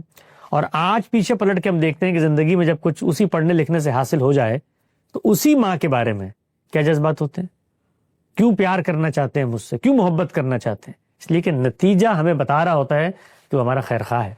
تو اللہ تعالیٰ کیا کہتے ہیں؟ اللہ تعالیٰ کہتے ہیں وَلَن يَرْضَ لِعِبَادِهِ الْكُفْرَ، اے بندے میں راضی نہیں ہوں کہ تو میرا انکار کرے، میں نہیں چاہتا یہ، اور میں نے تو تیرے لیے یہ غیر معمولی نعمتوں کا بندوبست کر رکھا ہے، تو یہ رنگ رنگی تجھے دنیا میں دی، یہ آزادی تجھے دنیا میں نے دی، اور رستے تیرے سامنے کھول دیے، اور یہ بھی بتا دیا تیری فطرت میں پیوست کر کے کہ حقیقت کیا ہے، نیکی کیا ہے، بدی کیا ہے۔ اچھا یہ بھی کم تھا نا، تو پہلا فرد جس کو میں نے دنیا میں بھیجا اس کو بھی پیغمبر بنا دیا، اور ایک لمحے کے لیے دنیا میں پیغمبروں کی دعوت کو ادھر سے ادھر نہیں ہونے دیا، اور تم لوگ پیدا ہوئے ہو تو تاریخ کے اس دور میں جہاں پر میں روز تم سے گفتگو کرتا ہوں قرآن مجید کی صورت میں، تو اس سب کے بعد تمہیں بتانا چاہتا ہوں کہ جس زندگی کو تم حقیقی زندگی سمجھتے ہو، یہ حقیقی زندگی کے چند ابتدائی سال ہیں، ان کو میری مرضی کے مطابق گزار دو، اس میں آزمائش بھی ہے لیکن بغرض امتحان ہے، اس میں عنایت بھی ہے لیکن بغرض امتحان ہے، تو یہ گزار دو، اس کے بعد میں ہاتھ پھیلائے تمہارا منتظر ہوں، اور میں تمہیں اپنی بادشاہت، خدا کیا ہے؟ خدا زمان و مکان سے ماورا ہستی ہے، اس کی بادشاہت بھی ابدی اور ازلی ہے، اس ابدی بادشاہت میں ایک حصہ اپنے ان نیک بندوں کو بھی دے دوں گا کہ جن کو نہ ماضی کا کوئی پچھتاوا ہوگا نہ مستقبل کا اندیشہ، اور وہ حیات جاودہ کی زندگی جنت میں گزاریں گے، تو میں جنت کی ابدی شہریت کے لیے تمہیں مستحق کر کے اپنی خدائی کے ایک درجے میں شریک کر لوں گا کہ تم وہاں پر خود اپنی دنیا خود چلا رہے ہوگے، تو اتنا بڑا انعام تمہارے لیے میں نے رکھا ہوا ہے، تو یہ چھوٹی چھوٹی جو تمہیں آزمائشیں پہنچتی ہیں اس میں تم دکھی ہو جاتے ہو، اس میں جزا فضا کرتے ہو۔ اچھا اگر کچھ کرنے کی ہمت ہے، کچھ اور تمہارے سامنے رستہ ہے، اب آپ دیکھیے وہ پہلو جو قرآن مجید میں اس پس منظر میں آتا ہے، اچھا کچھ اور کر سکتے تو لگاؤ نا سیڑھیاں آسمان پر اور جاؤ اور نکال کے لے آؤ جو تم حل کر سکتے ہو، تو دو نا موت شکست کو، تو پھر میں دیکھتا ہوں کہ میرے علاوہ بھی کوئی ہے۔ تو یہ وہ پہلو ہے جس سے خدا ہر سطح پر آپ کو متوجہ کرتا ہے، کہیں رحمت، شفقت، کہیں نتیجہ دکھا کر، کہیں ڈرا کر کہ اچھا لگانا ہے ہاتھ بجلی کے کھمبے کو تو پھر لگا کر دیکھو تمہارے ساتھ انجام کیا ہوگا، دیکھ لو ہم تمہیں بشارت سناتے ہیں کہ تم خس و خاشاک کی طرح بکھر جاؤ گے یہاں پر۔ تو اس پس منظر میں جب آپ خدا کو ایک زندہ ہستی کے طور پہ دیکھتے ہیں تو یہ ہو نہیں سکتا کہ آپ کے ورلڈ ویو درست جگہ پر آ جائے اور پھر خدا سے محبت پیدا نہ ہو۔ بہت پیارا حسن بھائی، آپ کی اس بات نے میرے دل چھو لیا، قسم سے۔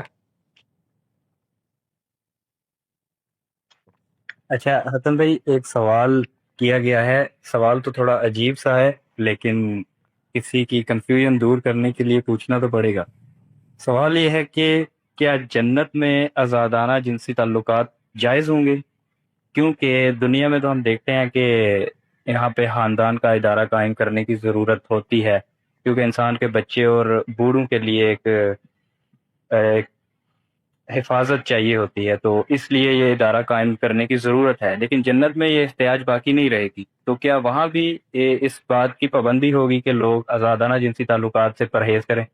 جس وقت وہ ضرورت ختم ہو جائے گی تو پابندی کو بھی آپ اصلاً اٹھ جانا چاہیے، اس لیے کہ دنیا کے اندر یہ پابندی لگانے کی ایک وجہ ہے کہ خدا اس دنیا میں جو اسکیم روبہ عمل کرنا چاہتے ہیں وہ چونکہ انسانوں کی موجودگی میں ہی قابل عمل رہتی ہے، اور اللہ نے اپنی اسکیم پوری کرنے کے لیے خود انسان کو اس اسکیم میں داخل کرنے کا ذریعہ بنا لیا ہے۔ گویا ہم ہی بچے پیدا کریں گے، ہم ہی انہیں شعور دیں گے، وہ ایک خاص سطح پہ پہنچیں گے تو ان کا امتحان ہوگا اور پھر اس کے بعد وہ رخصت ہو جائیں گے۔ تو خدا تعالیٰ کی اسکیم کا ناگزیر تقاضا یہ کہ خاندان کا ادارہ ہو، بچے پیدا ہوں تو ان کی پرورش پرداخت ہو، اس سطح پر پہنچیں، شعوری طور پہ امتحان میں شریک ہوں اور دنیا سے رخصت ہو جائیں۔ تو اگر یہ امتحان باقی نہیں رہے گا کہ آپ نے لوگوں کو اس آزمائش سے گزارنا ہے جس کی وجہ سے بچوں کو پیدا کرنا تھا، جس کی وجہ سے آپ نے ایک عورت کے ساتھ مل کر رہنا تھا تاکہ ان بچوں کی تربیت ہو سکے، تاکہ وہ بشعور انسان کی حیثیت سے دنیا کے سٹیج پر آئیں، تو جب یہ ضرورت ختم ہو جائے گی تو اس پابندی کو بھی پیش نظر نہیں رہنا چاہیے۔ لیکن جنت جو ہے وہ میرے آپ کے ریاضیاتی تخیلات کا مجموعہ نہیں ہے، اس میں لوگ اپنی ہستی، اپنے وجود کو لے کر جائیں گے۔ یہ تو ٹھیک ہے کہ دنیا کی جو آزمائشیں اور جو تصورات ہیں ان کا وہاں خاتمہ ہو جائے گا، لیکن کوئی شخص، کوئی پاکیزہ نفس آدمی وہاں پر جا کر بھی یہ کہتا ہے کہ میں تو اپنی بیوی کے ساتھ رہوں گا اور میں وہاں بچے پیدا کروں گا اور میں اپنا خاندان بناؤں گا، مجھے اس میں خوشی ملتی ہے، تو مجھے آپ کو کیا اعتراض ہے؟ تاہم یہ کوئی نہیں آ کر کہہ سکتا کہ جی اس کو لازماً وہاں شادی کرنی ہوگی، بچے رکھنے پڑیں گے اس لیے کہ ضرورت باقی نہیں رہی۔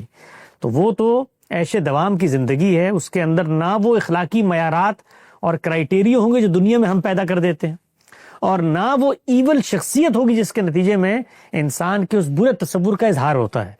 تو ہم اصل میں دنیا کے علم کو لے کر جنت میں اس کا اطلاق کرنے جا رہے ہیں۔ جنت ان سب سے ماورا ایک جگہ ہے، اور اس کے بارے میں ایک بات بتا دی گئی ہے، وَلَكُمْ فِيهَا مَا تَشْتَهِي أَنفُسَكُمْ، وہاں تمہیں وہ کچھ ملے گا جو تم چاہتے ہو۔ تو اس کے لیے یہ ریاضیاتی خانے بنا کر کے یہ وہاں پر ایجاد ہوگی یہ نہیں ہوگی، یہ کام نہیں کرنا چاہیے۔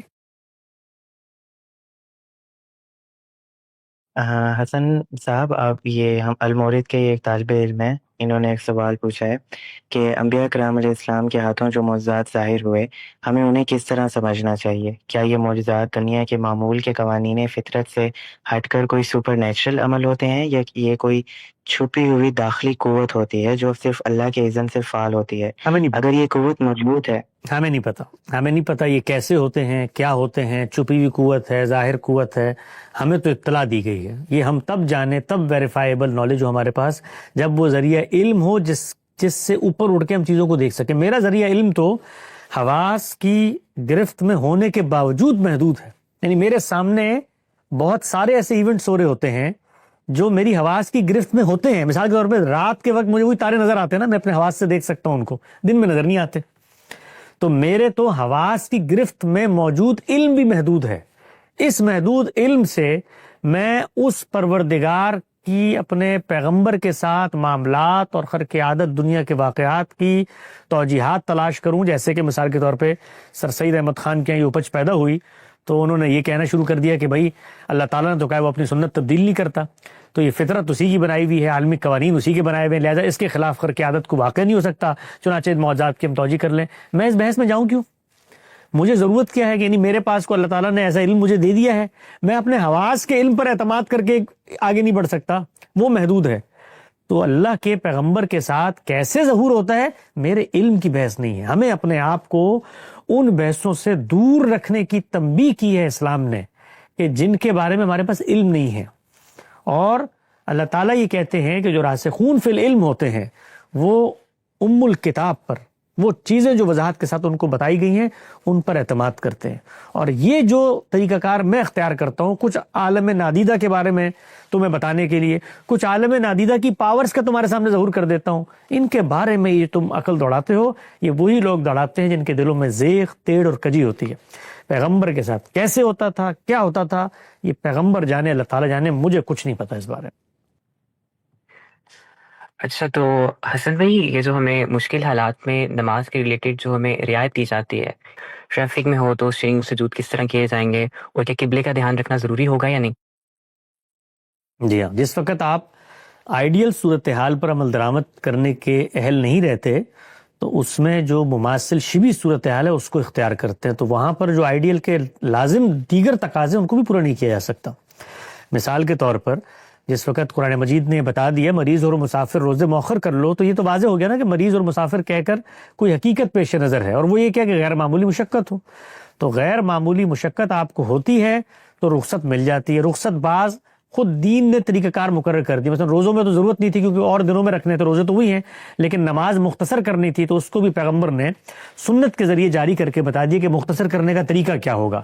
4 2 ہو جائیں گی, 3 3 ہی رہیں گی, اسی طریقے سے 2 کو ملا کر پڑھ سکتے ہو. یہ ساری چیزیں خود سنت نے جاری فرما دی.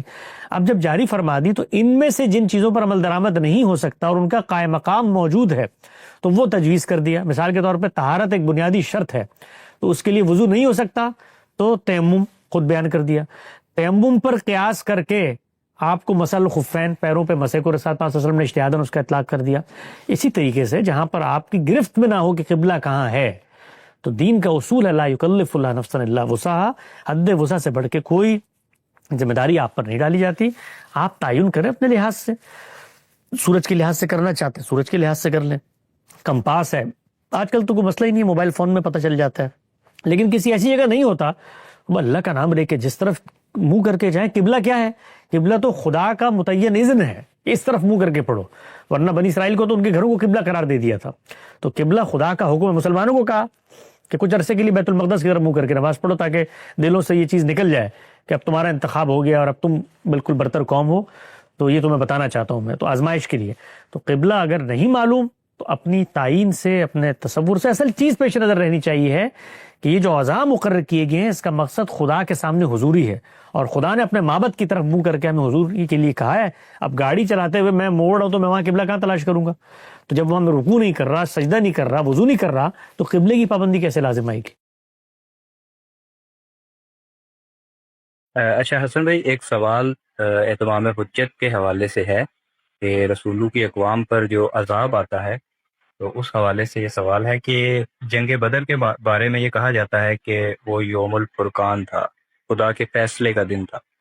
اس دن اللہ تعالیٰ کا عذاب نازل ہوا تھا منکرین قریش پر. تو سوال یہ پیدا ہوتا ہے کہ مسلمانوں کی جماعت میں سے بھی بتایا جاتا ہے کہ کم و بیش 14 صحابہ اس جنگ میں شہید ہوئے تھے. تو کیا اس عذاب کی زد میں وہ صحابہ بھی آ گئے تھے اس عذاب کی زد میں؟ کیونکہ ہم دیکھتے ہیں کہ پچھلی امتوں کے بارے میں بیان کیا جاتا ہے کہ ان کو انفرادی طور پر ہر ایک کو عذاب سے بچا لیا جاتا تھا. تو کیا یہ سمجھا جائے کہ صحابہ بھی اس عذاب کی زد میں آ گئے؟ صحابہ کا ان جنگوں میں شہید ہونا عذاب نہیں, خدا کی عنایت اور رحمت کا ظہور ہے. اللہ تعالیٰ چاہتا تو وہ آسمان سے عذاب نازل فرما دیتا. اس نے ایک پیغمبر کو بھیجا, پیغمبر نے وہ دعوت دی تو کچھ لوگ ان پر ایمان لے آئے. اب یہ ان لوگوں کا امتحان تھا کہ عذاب چونکہ ان کے ہاتھوں سے مسلط ہونا ہے تو وہ اپنے آپ کو اس درجے میں اولو العزم کریں کہ وہ میدان جنگ میں اتریں. تو جب وہ میدان جنگ میں اتریں تو قرآن مجید تو یہ کہتا ہے کہ اس جذبہ سرشاری کو دیکھ کر کہ خدا کی راہ میں یہ لوگ جان دینے پر آمادہ ہیں, اس درجہ عظیمت پر کھڑے ہوئے ہیں, ہم نے ان میں سے بعض کو شہداء منتخب کر لی. الفاظ ہے قرآن مجید کے کہ ان میں سے ہم نے بعض کو شہادت کے منصب پر فائز کر دیا. تو اللہ تعالیٰ کے لیے کیا مشکل تھا؟ اللہ تعالیٰ تو عذاب لانا چاہتے تو آسمان سے ہی عذاب آ جاتا. تو پہلی چیز تو یہ کہ یہاں پر لڑنے والوں کا امتحان ہے کہ کس درجہ عظیمت تک وہ جاتے ہیں, کہ جان دینے کی جگہ پر بھی جاتے ہیں تاکہ دوسروں کے لیے بھی مثال قائم ہو. خدا کے اس رستے میں جان دینے سے بھی گریز نہیں کرنا. تو اللہ تعالیٰ نے کیا کہا دوسری جگہ کہ ہم نے تمہارے جان اور مال کے عوض تمہاری آخرت کا سودا کر لیا.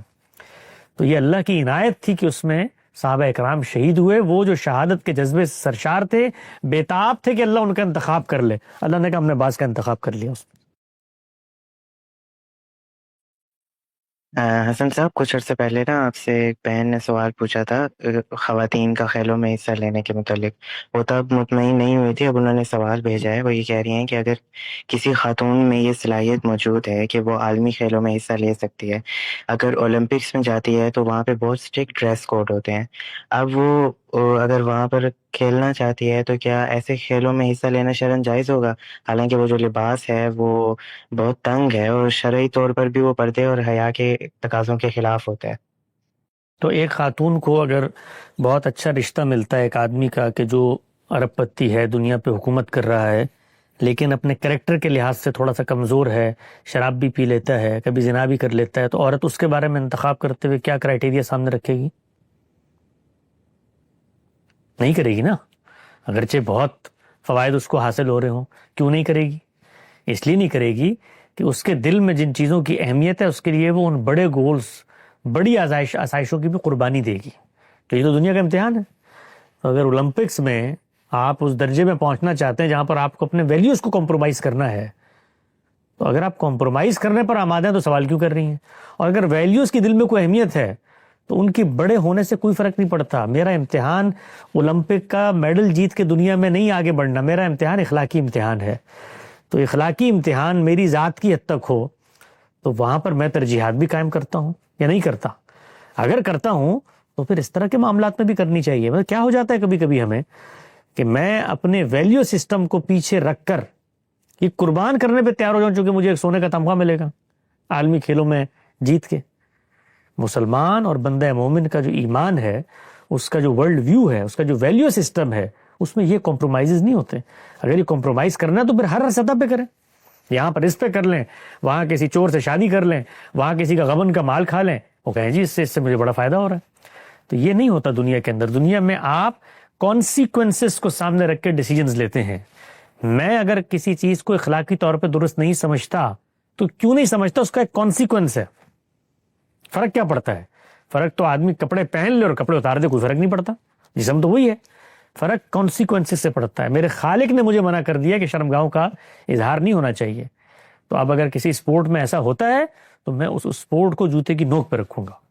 اچھا، تو حسن بھائی، جس طرح آپ ٹھنڈے دل و دماغ سے گفتگو کرتے ہیں، اور ابرار بھائی کے چینل پہ بھی ہم نے دیکھا ہے کہ آپ ہیٹی ڈیبیٹس میں بھی آئے ہیں، اس میں بھی ہم نے دیکھا ہے کہ آپ کی طرف سے کبھی کوئی غلط الفاظ کا چناؤ نہیں ہوتا، ہمیشہ کمال ہی الفاظ آپ چنتے ہیں. تو اس طرح کا لہجہ اور آپ غصے میں نہیں آتے، یہ چیز میں اپنے اندر کیسے پیدا کر سکتا ہوں؟ میرا خیال ہے بھائی یہ کسی شخص میں پہلے دن پیدا نہیں ہوتی. میں بھی اس طرح کا مسافر ہوں اور میں یہ بھی دعویٰ نہیں کرتا کہ میرے یہاں پوری طرح وہ پیدا ہو گئی ہے. جس درجے میں ہمارے استاد کیا ہے کوشش کرتے ہیں، لیکن کبھی کبھی اونچ نیچ ہو جاتی ہے بحیثیت انسان. تاہم یہ ضرور ذہن میں رہتا ہے کہ یہ نہیں ہونا چاہیے، کبھی بھی نہیں ہونا چاہیے. اس میں تھوڑا سا مارجن میں دیتا ہوں شخصیات کا. اللہ تعالیٰ نے ہر انسان کو ایک ایسی خاص بود و باش اور ایک خاص اظہار کا بیانیہ یا اسلوب یا لہجہ دیا ہوتا ہے جو سب کا یکساں نہیں ہو سکتا. جیسے گاندھی صاحب کا ہے، تو اب یہ نہیں ہو سکتا کہ گاندھی صاحب کے ارد گرد جتنے لوگ ہیں وہ بالکل اسی ٹون میں، اسی اسٹائل میں اور اسی لب و لہجے میں گفتگو کریں. اس میں تھوڑا فرق ہو سکتا ہے اور اس کا مارجن سب کو دینا چاہیے. میں نے یہ بھی دیکھا ہے لوگ عام طور پہ یہ غلطی کرتے ہیں کہ وہ ایک بڑی شخصیت سے انسپائر ہیں تو اسی کو پیمانہ بنا کر ہر ایک پر اس کا اطلاق کرنا شروع کر دیتے ہیں. ہر انسان دنیا میں مختلف ہے، اس کے بیان کرنے کا انداز اور اظہار کا اسلوب اور پس منظر مختلف ہے، پھر آڈینس مختلف ہے. اب میں مثال دیتا ہوں آپ کو. میرے سامنے جب کوئی مذہبی آدمی آ کر کوئی اعتراض کرتا ہے گاندھی صاحب کی فکر پہ، تو میں جب اس کو جواب دیتا ہوں تو میرا شعور جہاں سے بیدار ہوتا ہے جواب دینے کے لیے وہ نہیں ہوتا جو میں بھی اس وقت آپ لوگوں کو جواب دے رہا ہوں. اس کی ایک وجہ ہے. اس کی وجہ یہ ہے کہ میں اس پس منظر میں سے اٹھا ہوا ہوں. میں ان کو اپنا آدمی سمجھتا ہوں، ان مذہبی لوگوں کو. تو میں جب اس سے مخاطب ہوتا ہوں تو میرے دل میں ایک دوسرے درجے کا تعلق ہے جو پیدا ہوتا ہے. وہاں پر مجھے کسی درجہ تنبیہ، کسی درجہ جھنجھوڑنا، کسی درجہ توجہ دلانا، یہ میرے وجود کا تقاضا محسوس ہوتا ہے. کیونکہ میں نے گاندھی صاحب کو کوئی ٹیوشن پڑھ کے دریافت نہیں کیا، بلکہ ان کی مخالفت کے ایک سفر میں جانے کے بعد اس مذہبی حلقے کی کوکھ میں بیٹھ کر دریافت کر کے یہاں تک پہنچا ہوں. تو میرے دل میں ایک جذباتیت بھی پیدا ہوتی ہے کہ میں ان لوگوں کو بتاؤں یار کہ میں تمہاری طرح ہی تھا، یہی کچھ کرتا تھا، لیکن اب میں یہاں سے نکل کے اگر آ گیا ہوں تو تم لوگ بھی توجہ دو. کیوں اپنی آخرت برباد کر رہے ہو؟ تو اپنے بچے کے ساتھ جو محبت ہوتی ہے جب وہ بیمار ہو جائے، جو دکھ ہوتا ہے جب اس کو تکلیف پہنچے، تو مجھے اسی طرح کا تعلق محسوس ہوتا ہے مذہبی لوگوں کے ساتھ. تو اب آپ اگر اس پیمانے کو اٹھائیں اور گاندھی صاحب جس طرح مذہبی لوگوں سے مخاطب ہوتے ہیں اس کو سامنے رکھ دیں تو آپ کبھی بھی انصاف نہیں کر سکیں گے. وہ اس پس منظر سے اصلاً نہیں اٹھے، ان کی اپنی فکر اپنی قد و کاوش سے ڈیولپ ہوئی ہے. میں وہاں سے اٹھ کر یہاں آیا ہوں. تو میں جب ان سے مخاطب ہوتا ہوں تو میرے دل میں ایک درد بھی ہوتا ہے اور میری زبان میں ایک تنبیہ بھی ہوتی ہے ان کو بتانے کے لیے. اور چونکہ ہمارا علم مشترک ہے، میراث مشترک ہے، تو میں توجہ بھی دلاتا ہوں کبھی کہ بھائی پیچھے مڑ کے دیکھو، خود ہم لوگ یہی کرتے چلے آئے اور لوگوں کے ساتھ. تو یہ مارجن ہر ایک کو دینا چاہیے. اس میں ایک جو کرائٹیریا ہم بنا لیتے ہیں نا اسکیل کا، یہ انسانوں یا صحابہ کے ساتھ نہیں ہو سکا. اب صحابہ کرام رسول اللہ کی مائیت میں رہتے تھے نا، تو سیدنا عمر کی ایک شخصیت تھی، آپ نے دیکھا ہے کہ اس شخصیت کا ظہور ہوتا ہے، جلال ہے، اس کے اندر تھوڑا سا ڈسپلن ہے، تنبیہ ہے. تو اس چیز کو آپ مار نہیں سکتے، یہ چیز ہمیشہ برقرار رہے گی. اس کا آپ نے ان کو مارجن دینا ہے. دوسری چیز یہ ہے کہ کچھ ایسی ریڈ لائنز ہوتی ہیں جن کو کبھی بھی پار نہیں ہونا چاہیے. وہ جو ریڈ لائنز ہیں وہ اخلاقی معیارات ہیں. اس میں کوئی کسی کے اوپر الزام، طعن و تشنیع، کسی کے خلاف بات کرنا، عزت نفس مجروح کرنا، کسی کے عیوب کو بے پردہ کر دینا، یہ کام ہے جو اخلاقی مسلمات میں سے ہے. اس میں ہر حال میں ہمیں اپنا دامن بچانا ہے. اور تیسری چیز یہ ہے کہ یہ تحمل پیدا کیسے ہوتا ہے؟ اس وقت ہوتا ہے کہ جب آپ تھوڑا طالب علمانہ مطالعہ شروع کرتے ہیں تو جو آپ کا مخاطب غلط بات بھی کر رہا ہوتا ہے نا، آپ کو پتا ہوتا ہے کہ اس کے پیچھے ایک استدلال ہے. یہ اس استدلال سے متاثر ہے. اگر میں بھی ہوں تو میں بھی یہ غلط بات کروں گا. تو اس کے نتیجے میں آپ کول ڈاؤن ہو جاتے ہیں، ٹون ڈاؤن ہو جاتے ہیں. آپ کو پتا ہوتا ہے کہ یہ بیچارہ اصل میں ایک استدلال کو درست مان کر یہ رویہ اختیار کر رہا ہے، یہی رویہ اختیار کرے گا. تو پھر استدلال جب علم میں ہوتا ہے تو آپ فرسٹریٹ نہیں ہوتے، تو پھر آپ بڑے ٹھنڈے انداز سے اس استدلال کو زیر بحث لا کے جواب دے دیتے ہیں. حسن صاحب، آپ غامدی صاحب کے ساتھ اتنے عرصے سے ہیں، تو پوچھنا یہ تھا کہ اگر ہم، اور غامدی صاحب بہت صاحب مطالعہ بھی ہیں، اگر ہم مطالعے کی عادت ڈالنا چاہتے ہیں تو وہ کس طرح ڈالیں؟ اور اگر غامدی صاحب نے اس کے متعلق آپ کو کوئی نصیحت کی تو وہ بھی بتا دیجیے. اس میں اصل چیز یہ ہے کہ جو بڑے کانسیپٹس ہیں ان کے بارے میں پہلے کلیئرٹی حاصل ہونی چاہیے. اگر آپ دین کے باب میں پوچھیں تو جو منہاج ہیں، جو پیراڈائمز ہیں، یہ جو سوچنے سمجھنے کے زاویہ نظر ہیں، ان کا ایک کانسیپچول فریم ورک ذہن میں ڈیولپ ہونا چاہیے. اس کے لیے آپ کو جو نمائندہ کتابیں ہیں، سورس بکس ہیں، ان کو پہلے پڑھنا چاہیے. وہ ہر فکر ہر منہاج میں ڈیولپ ہو جاتے ہیں. مثال دیتا ہوں، بس ہمارے ہاں ان بڑے لوگوں نے جب پوری زندگی دین کا مطالعہ کیا تو اپنے مطالعے کے حاصلات بتائے. اور انسانی علم کا کمال یہ ہوتا ہے کہ وہ منتشر معلومات میں ایک سررشتہ تلاش کر کے ایک میگا نیریٹو ڈیولپ کرتا ہے. وہ اصل میں میگا نیریٹو ہوتا ہے جس کے آف شوٹس ہوتے ہیں جو اس کے اندر سے نکل رہے ہوتے ہیں. تو دین اسلام کھڑا ہوا ہے اوپر، اس سے کچھ فکر پیدا ہوئی ہیں، افکار پیدا ہوئے ہیں، تعبیرات پیدا ہوئی ہیں. تو ان میں صوفیانہ روایت ہے، سلفی روایت ہے، فقہی روایت ہے، اسی طریقے سے ایک منہاج عقیدت ہے، یہ فراہی روایت. یہ بڑے پیراڈائمز ہیں. تو آپ کو پہلے مرحلے میں اگر آپ چاہتے ہیں اختصاصی سطح پہ چیزوں کو ہولسٹکلی جانیں اور ایک گہری بصیرت اور مطالعہ پیدا کریں، تو ان کی جو اوریجنز ہیں ان کو دریافت کرنا پڑے گا. تو پھر آپ کے سامنے جو معلومات آئے گی آپ بہت آسانی سے اس کو کیٹیگرائز کر سکتے ہیں کہ یہ استدلال صوفیانہ نوعیت کا ہے، اس کی بنا استدلال یہاں سے پیدا ہوتی ہے، اس بنا استدلال کا جو چین آف آرگومنٹ ہے وہ یہ 4 باتیں ہیں، ان پر دینی لحاظ سے مجھے کلیئرٹی حاصل ہے. یہ سلفی منہاج کا نقطہ نظر ہے، یہ آثار و روایت پر مشتمل ہوتا ہے، اس پر دین کی اصولی ہدایت یہ ہے، اس پر میرا اطمینان ہے، اس کی روشنی میں اس کے اختلافات کو حل کروں گا. یہ فقہی روایت ہے، یہ اجماع کو اصل مانتی ہے، اجماع کے بارے میں میرا تصور یہ ہے. اس تصور پہ جو سوالات اعتراضات ہوتے ہیں آپ اس کو فکر کی سطح پہ رفع کرتے ہیں. تو اس سے کیا ہوتا ہے کہ جو بڑی تعبیرات، ہولسٹک نالج ہے، وہ اپنی اپسٹیمولوجی سے لے کے اپنی اپلیکیشن تک آپ کی گرفت میں آ جاتی ہے.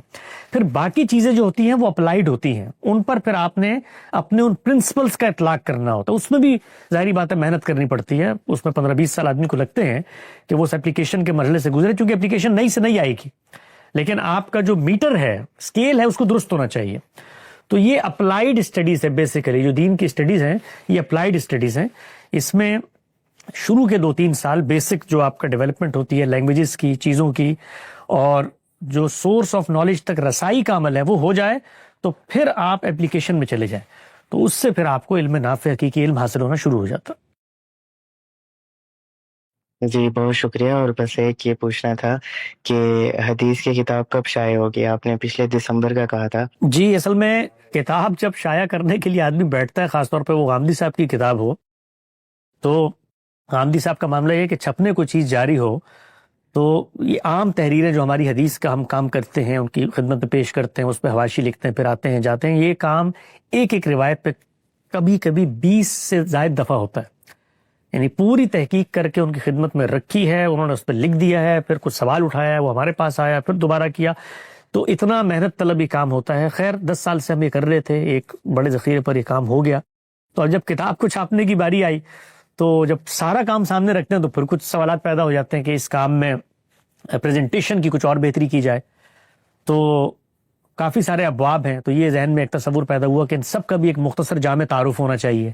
تو پھر اتنے ابواب تھے 70-80 کے قریب، ان سب کا الگ سے تعارف لکھا گیا، پھر اس تعارف کی تنقیح کا مراحل تھا. بہرکیف کتاب کو پھر چھاپنے کے لیے جب بیٹھے، اس کو اس کے اندر جو اس کے مسائل ہیں، چیزیں، پریزنٹیشن، خوبصورتی، پھر پڑھتے ہوئے کچھ گیپس نمایاں ہوتے ہیں. ابھی صورتحال یہ ہے کتاب کی کہ وہ پریس میں ہے اور ہماری طرف سے فائنل ہو چکی ہے، اور اس کی ڈمی بھی ایک دفعہ سامنے آ چکی ہے جو پریس میں چھپنے سے پہلے آتی ہے. تو مجھے پوری امید ہے انشاءاللہ کہ اگلے 2-3 ہفتے میں وہ کتاب آ جانی چاہیے. وہ پریس میں ہے، اس وقت چھپ رہی ہے. یعنی اچھا، تو حسن بھائی آپ نے پہلے بھی کئی دفعہ مجھے اس بات پہ توجہ دلائی ہے کہ مجھے اس طرح کے سوال اٹھانے چاہیے جس کا اللہ تعالیٰ نے مجھے علم دیا. یعنی آپ سے میں نے تخت بلقیس کا سوال کیا تھا، تو میں آپ سے یہ جاننا چاہتا ہوں کہ کون سی ایسی چیزیں ہیں جن کے اوپر مجھے تحقیق کرنی چاہیے، اور کون سی ایسی چیزیں ہیں جو میرے علم کے اندر آتی ہیں. ان چیزوں کی تحقیق ہم ضرور کریں جو چیزیں ہماری زندگی سے متعلق ہیں اور اس پر ہماری آخرت کا انحصار ہے. دین کے پس منظر میں بات کروں، دنیا میں تو آپ ہر چیز پہ چاہیں تحقیق کریں، اس میں کوئی پرابلم کی بات نہیں. دین کے باب میں، اور اللہ نے بتا دیا ہے کہ دین کے باب میں جہاں پر کھڑا ہوا ہوں وہ تمہارے زمان و مکان سے ماورا کی دنیا ہے. وہاں پر کھڑے ہو کر جو میں حقائق پیش کرتا ہوں اس تک تم رسائی عملاً حاصل ہی نہیں کر سکتے. بھئی جنت میں نے بھی بنائی نہیں ہے، میں اس کی ایک تصویر تمہیں کھینچ کے دے رہا ہوں، تمہیں کیا شعور ہوگا؟ تو نادیدہ عالم کے حقائق کو ہمیشہ میں تمہارے علم کی رعایت سے بیان کرتا ہوں، کیونکہ تم وہ علم نہیں رکھتے کہ ان چیزوں کا حقیقی ادراک کر سکو. تو مجھے یہ ذریعہ اختیار کرنا پڑتا ہے. اس میں تم جو مقصود ہے اس کو حاصل کرو، اس کے اندر مت جاؤ کہ جہنم میں آگ بھی ہوگی اور مثال کے طور پہ برگد کا درخت بھی ہوگا تو آگ تو اس کو جلا دے گی، تو پھر کیا ہوگا؟ یہ تمہارے غور و فکر کا کام نہیں ہے. ہم وہ جس طرح آگ بنائیں گے، جیسی چمڑی بنائیں گے، وہ تمہیں وہاں پتہ چل جائے گا. اس سے سینس حاصل کرو کہ تمہیں وہاں پر سخت عذاب ہونے والا ہے. یہ ہے مقصود. ان میں الجھ جاؤ گے مثالوں میں تو تم فیصلہ نہیں کر پاؤ گے، اس لیے کہ تمہارے پاس تو علم ہی نہیں ہے. تو جو امہات ہیں، جو اصل ہے، جو ام الکتاب ہے، وہ خدا کا وہ کرائٹیریا ہے. اس پر غور و فکر ہو، اس پر تدبر ہو کہ اس پر ہم کتنا عمل پیرا ہیں. اور باقی دین کے علماء ظاہری بات ہے قرآن مجید کے اندر اترتے ہیں، ان کے غور و فکر کی جو اپج ہے اس کا دائرہ قرآن مجید کی انڈرسٹینڈنگ پر منحصر ہونا چاہیے. یہ ہمارے یہاں جو صوفیہ حضرات ہیں انہوں نے کائنات کو حل کرنے کی کوشش کی، خدا کی معاملات کو حل کرنے کی کوشش کی، جس سے خدا نے دور رہنے کا کہا، متشابہات. لیکن جہاں غور کرنا تھا، جس پہ پوری امت نے اس چیز کو بھلا دیا، وہ تھا قرآن مجید پر تدبر، علمی تدبر. یہ قرآن مجید میں لفظ آیا ہے، یہ لفظ کیسے اوریجنیٹ ہوا، اس کے کیا معنی ہیں، کیا شیڈز ہیں، کلام میں اس کی تالیفی حیثیت کیا ہے، سیاق و سباق کیا ہے، اس پر غور و فکر ہو.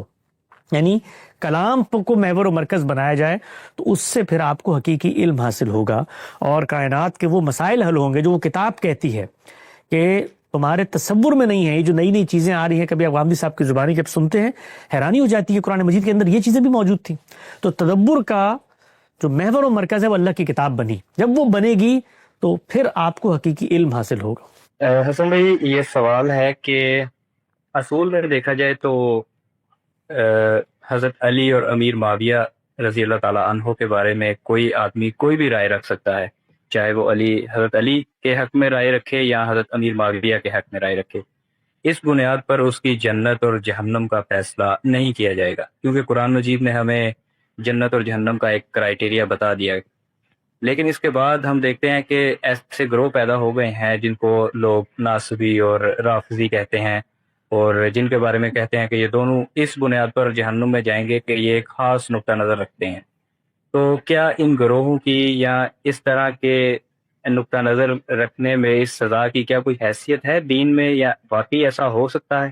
وہی سوال پوچھیں گے ہم ان سے کہ آپ دینی لحاظ سے ایک دعویٰ کر رہے ہیں، چونکہ آخرت آپ نے تو دینی نہیں ہے، آپ تو خدا نہیں ہیں، اور خدا نہ خواستہ آپ خدا نعوذ باللہ بن جاتے تو آپ تو اپنے مسلک کے چند بزرگوں کے علاوہ کسی کو جنت کی طرف منہ کرتے ہوئے بھی نہ دیکھتے.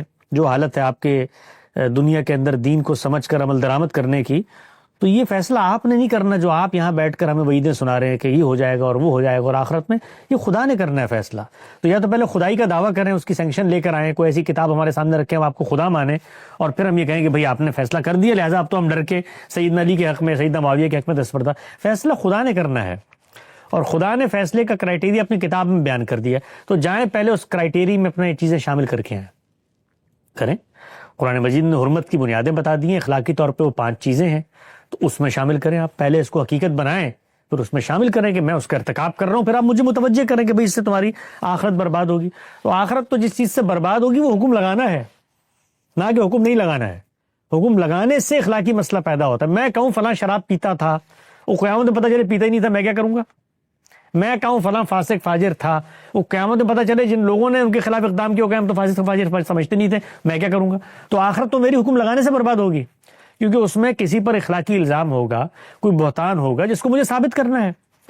تو یہ جو بحث کی جاتی ہے فلاں حق پر تھا فلاں باطل پر تھا، تو اس کو بحث کرنے کے نتیجے میں تو آخرت متاثر ہو سکتی ہے، نہ کرنے کے نتیجے میں تو میں محفوظ ہوں، اس لیے کہ میں غلط بھی ہوا تو میں اللہ تعالیٰ کو کہوں گا جی میں رائے قائم کرنے کی پوزیشن میں نہیں تھا، آپ نے مجھے انسان بنایا ہے، میرے سامنے قرآن کی ہدایت تھی، میں اس کو ایک تاریخ کا مسئلہ سمجھتا، یہ تو آج پتہ چلا حق و باطل کا مسئلہ تھا، چلے مجھے تو آپ معاف کریں نا، میں نے تو حکم لگایا نہیں، لیکن جنہوں نے لگا لیا تھا اور حکم غلط ثابت ہو گیا تو وہ کیا کریں گے؟ تو آخرت کی بربادی دوسرے پہلو میں ہے، پہلے پہلو میں بالکل محفوظ ہیں آپ۔ اچھا، تو حسن بھائی ہمارے یہاں یہ تو بتایا جاتا ہے ہمیں کہ آپ نے سب سے پہلے اپنی اصلاح کرنی ہے، پھر اس کے بعد آپ نے دوسروں کی اصلاح کرنی ہے۔ تو میں یہ جاننا چاہتا ہوں کہ خود کی اصلاح کرنا، خود کو ٹھیک کرنا، یہ تو میں نے کرنی ہی کرنی ہے، یہ جو دوسروں کی اصلاح کرنی ہے، کہ یہ بات ہمیں غلط سمجھی ہے؟ نہیں، دوسروں کی اصلاح کرنی ہے، یہ حکم دین نے دیا ہے آپ کو، تو دین کی وہ آیت پڑھی جائے گی جہاں دین نے حکم دیا ہے، اور اس آیت کو پڑھ کے آپ کی حیثیت کے لحاظ سے دین نے حکم دیا یا حیثیت کو بھول کے حکم دیا۔ مثال کے طور پہ دین نے آپ کو یہ حکم دیا کہ ایک فرد اٹھے اور اکناف عالم میں خدا کی حکومت کا سکہ منوائے، یا امر بالمعروف نہی عن المنکر کرے، یا جہاد کرے، یا خلافت قائم کرے۔ تو دین کا حکم تو دین میں جا کے سمجھا جائے گا نا۔ تو دین میں دو طرح کے احکامات ہیں، جو فرد کو فرد کی حیثیت سے دیے گئے، جو معاشرے کو معاشرے کی حیثیت سے دیے گئے۔ تو پہلے ان کی کیٹیگرائزیشن ہوگی کہ عام آدمی کی حیثیت سے آپ کو دین نے ہدایت کیا دی ہے اور معاشرے کو ہدایت کیا دی ہے۔ تو جب ان کا تعین ہو جائے گا تو ذمہ داریاں آپ سے آپ طے ہو جائیں گی۔ اس کو ہم نے بڑی تفصیل سے بیان کیا ہے، بھی پچھلے دنوں ہمارے ہاں ایک سیریز ہوئی ہے اقامت دین کے موضوع پر، اس کو آپ دیکھ لیں۔ اس میں ہم نے بتایا ہے کہ یہ جو اس میں لوگ فرد سے متعلق اتنے بڑے بڑے کرائیٹیریاز بنا دیتے ہیں، یہ دین کے مجموعی سٹرکچر کے خلاف ہے۔ دین نے مجھ پر میری حد وسعت سے اوپر کوئی ذمہ داری نہیں ڈالی، اور جو ذمہ داری ڈالی ہے وہ بھی میرے دائرہ اختیار میں ہے، اور معاشرے کے لیے بھی جو ذمہ داری ڈالی ہے وہ اس وقت ہے جب اس کو طاقت قدرت استطاعت حاصل ہو۔ مثال لے لیں جہاد کی، اللہ تعالیٰ نے کہا کہ ظلم اور عدوان کے خلاف جہاد ہوگا، یہ غایت اور علت ہے جہاد کی، لیکن کیا کب جائے گا؟ جب طاقت ہوگی، جب استطاعت ہوگی، جب پتہ ہوگا کہ جہاد میں جیت جائیں گے، جب پتہ ہوگا کہ اس کے نتیجے میں مزید شر پیدا نہیں ہوگا، تو پھر معاشرے نے اپنی استطاعت کے لحاظ سے فیصلے کرنے ہیں۔